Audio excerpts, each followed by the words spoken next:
Well, welcome to this wonderful, rare sunny day in September where I'm working on the Z3. I started a little bit this morning, trying to get it up onto those wooden planks down there. Then it rained, so I covered the car and had to go into some other stuff. Now it's hot sunshine, so I'm trying to make the most of it, and it's been a long time since I've worked on a car. I had it up on two stand, and then I remembered you have to loosen the wheel bolts before you jack the car up. So now the car is off the axle stands, the jack stands, whatever you want to call them, the stands. It's off, back on the ground, or on the wooden planks anyway. I've loosened 5, no I haven't, I've loosened 4, and this one's being a right bugger to get off. So I will let you attempt, or I will let you watch me attempt to do it. Let me find a bit of a block there and I can, there we go.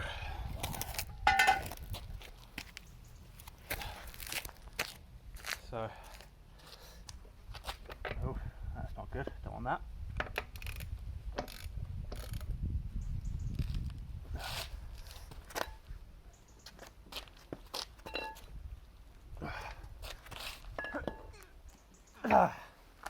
Nope.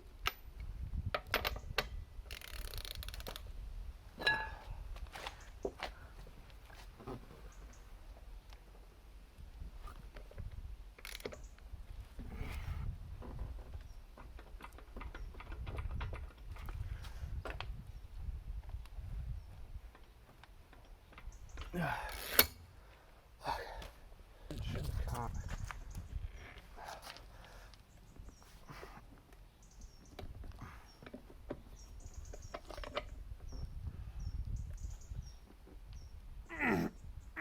There we go. Shifting. A little bit more. There we go. Oh, fuck me. Right, let's go do the front one.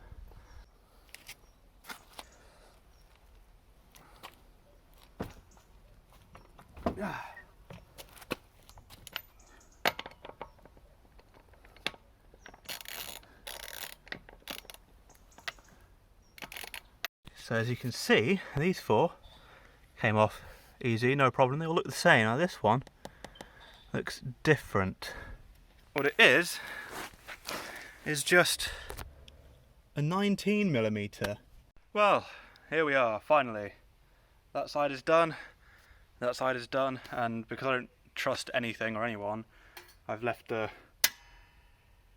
hydraulic jack underneath for that one, put wheels underneath both corners, and now I can start taking this sill off.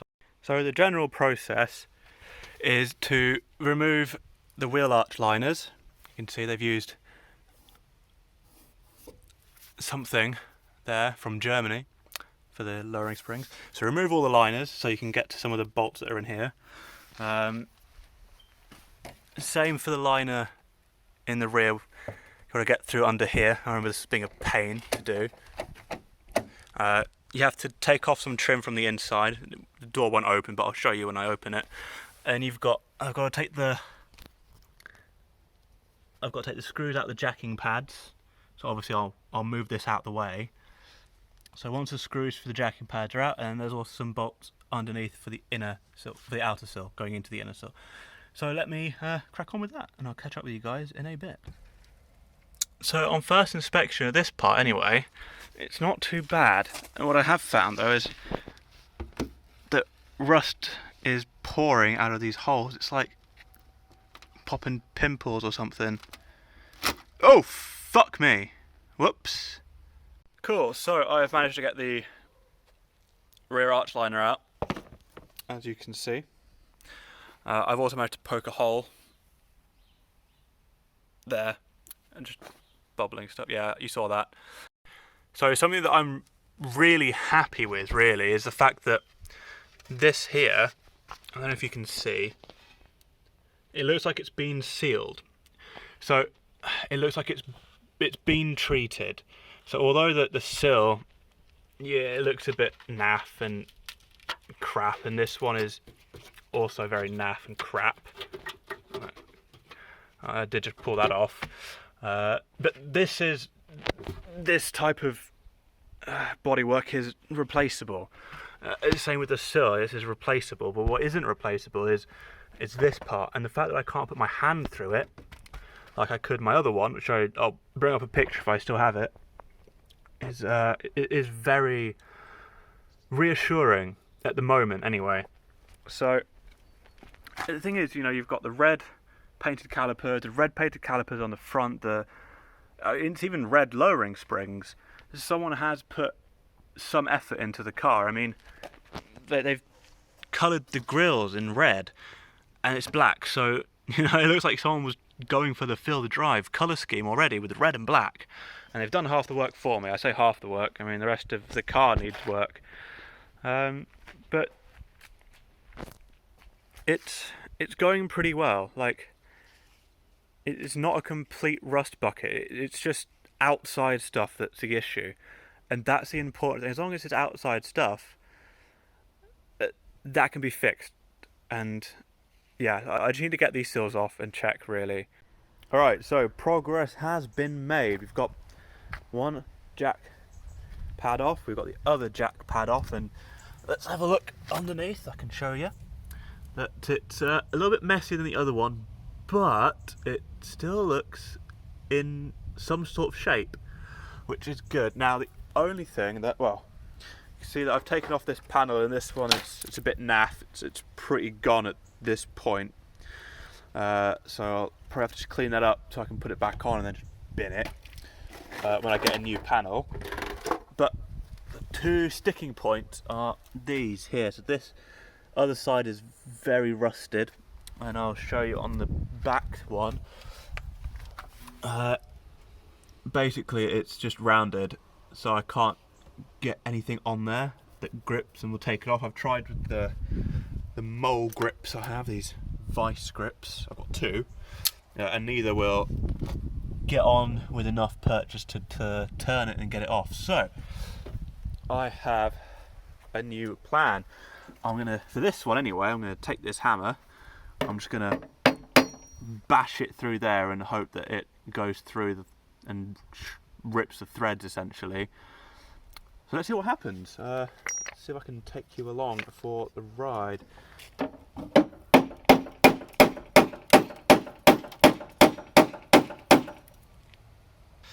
Okay, that's just bending the support bracket back, which I don't want to do, so I have to find another way of doing this. This is going to be fun. So with the trusty grinder, I've cut through this one, and for sake of ease, just cut straight through the bracket here. But there is another one holding it in here, so I have to take this off, and then I should be able to squeeze in and get that one that's in here. So let us inspect with the trusty tool here. It's a lot of bubbling up. These are the welding points actually that BMW put in, and there's nothing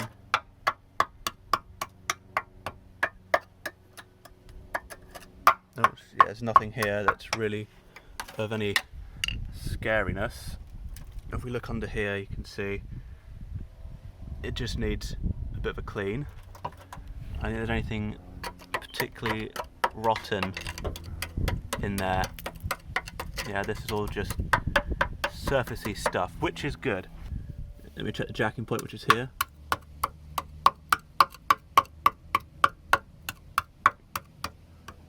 So that looks all good. Now for MOT testing, they have a similar tool to this. Well, it's not a screwdriver, it's like a T-shaped thing, and you just tap. So I'm giving it a bit more than a tap. So this would go through another MOT. As we move along, got a little patch here. Yeah, just some stuff here, not really worried about. Now, here you can see there is a hole, but this is such a small hole that it should be okay. really, we can get that welded. So after using many tools to try and get this damn sill off, because some really fucking stupid person decided to put Phillips head screws on, they just rusted and obviously didn't want to come off. So now we have the sill. And as I did before, well, I've done this already, so I'm not going to do it again, but you know, this has to be cleaned up, but it doesn't look like a big issue at all under here. You know, the front left jacking point, and this is the front right one, or the driver's side one, which looks okay. You know, a little bit of there. So generally, it's okay. You know, it's a little bit old, could be a bit of a thing, but just clean it up and let's see how we go.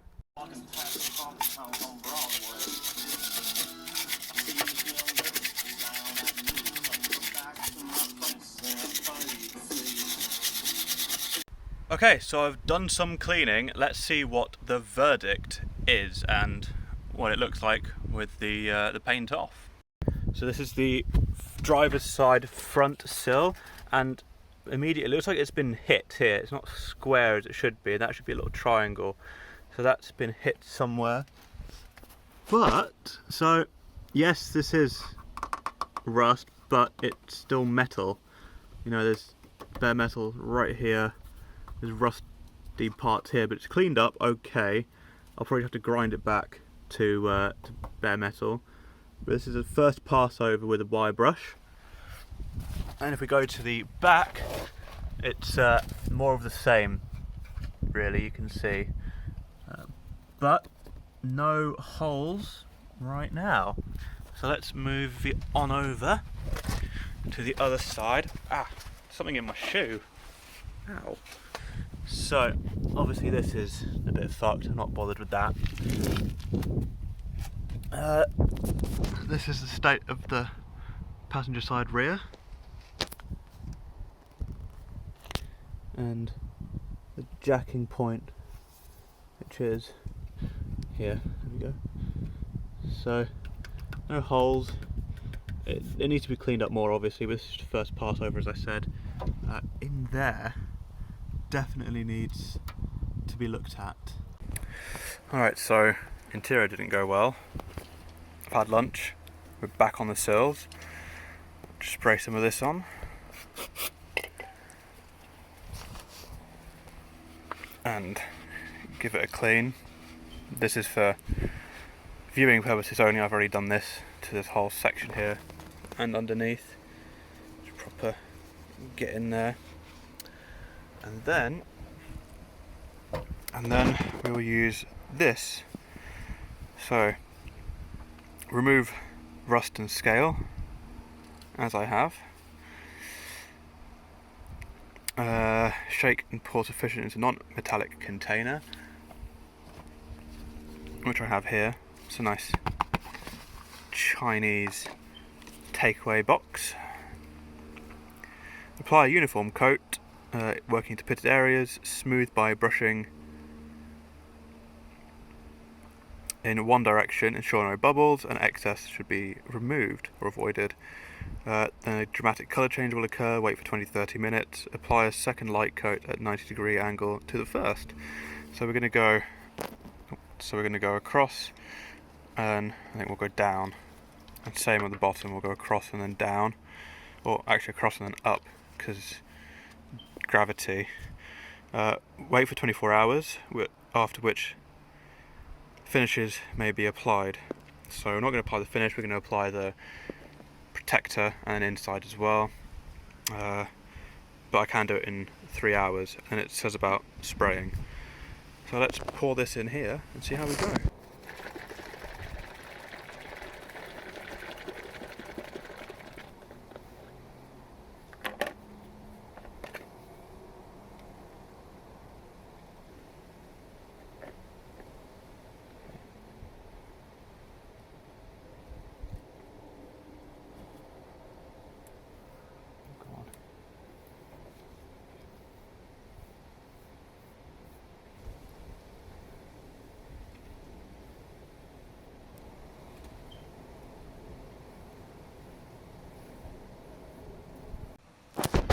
So this is currently what it looks like. I'll kind of use you to check what the thing looks like under here. I've got to do this area still. I've got to get into that hole a bit more. So now I'm going to leave that for, what did it say on the tin? 20 to 30 minutes. And while that's doing, I'm going to go and do the front. Okay, so this is this side done. All under there, up to the jacking point. And right at the back there as well, so the original sealer is. Oh, I forgot a little spot. Let's make sure we don't get too much on there and just pop that on. That'll help quite a lot actually, I think. So this is this section done, and you see the rear section is already kind of going through a quite interesting colour change. So yeah, we will leave that for another 15 minutes. And now we go for layer 2, which I said was going to go up like this.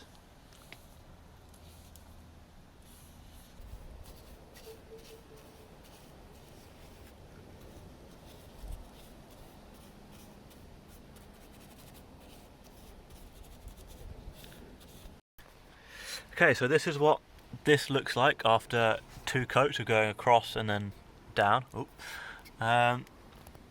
Yeah, it's just seemed to have made the rusty bits all black, which is good. That's all treated. I've done the other side as well, so even the bit with rusted holes I've gone over now twice. So hopefully that will protect it, stop it really from rusting anywhere else. And what I'm going to do with that one is, because it's going to be cut out, I'm just going to spray it with the zinc primer. But the rest of it, I am, well, especially this side, I am going to wait until this is fully dry and treated. It's about 3 hours. It says I can do it.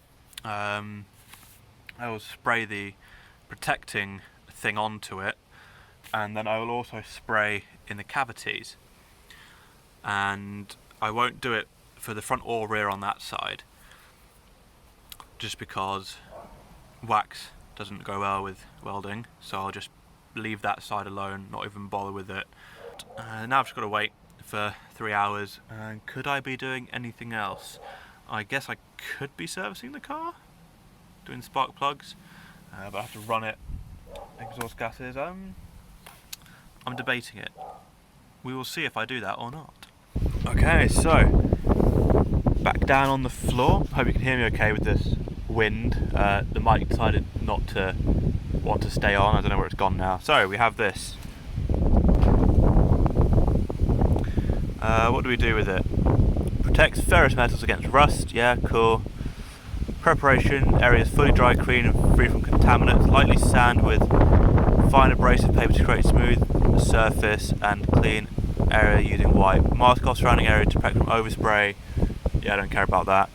Shake can for 2 minutes. Hold the can 25 to 30 centimeters from the surface. Spray it in light strokes in one direction. When touch dry after 20 to 30 minutes, apply further coating. Cool, allow surface to harden completely, so a couple hours, I reckon. Okay, so I will sand this, and then clean it, and then we're good to go. There we go. So we get it all under here too. And we clean it.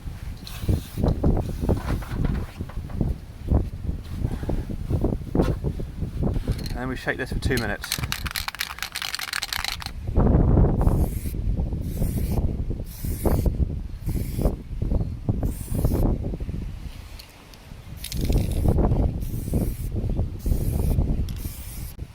So this is the front left with the holes in it. And there is another one which you can probably see right there. And the rear here, I've also done in there. And then let's go back to the front.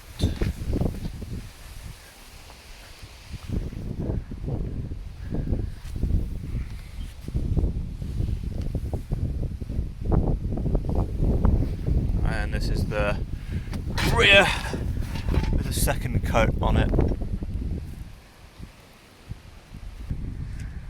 built Hamber, I've been calling it Hammer this entire time, Dynax S50 Extreme Duty Anti-Corrosion Wax. Now, apparently this is very good stuff. So, it's a soft film, creeps into welded seams, forms a brown, soft, wax-like film that self-heals. Cool. So, I'm just gonna stick it on this.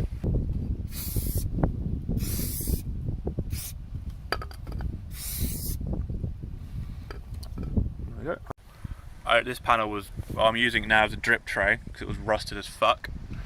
So, got to get a new one of these. Okay, so I've done, you can probably see here, I've done this section and up to here. So what I'm doing is I'm putting the nozzle in. Now where these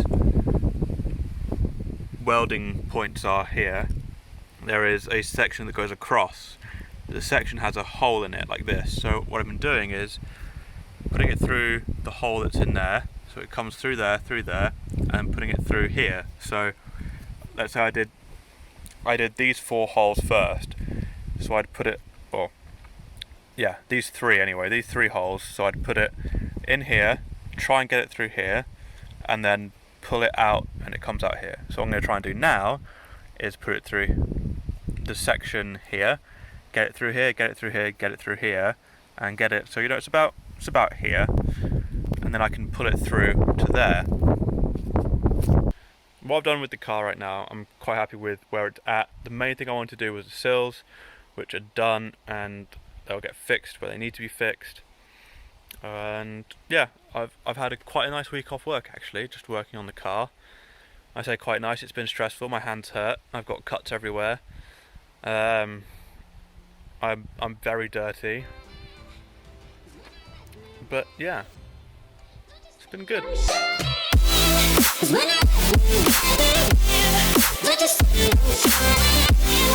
When I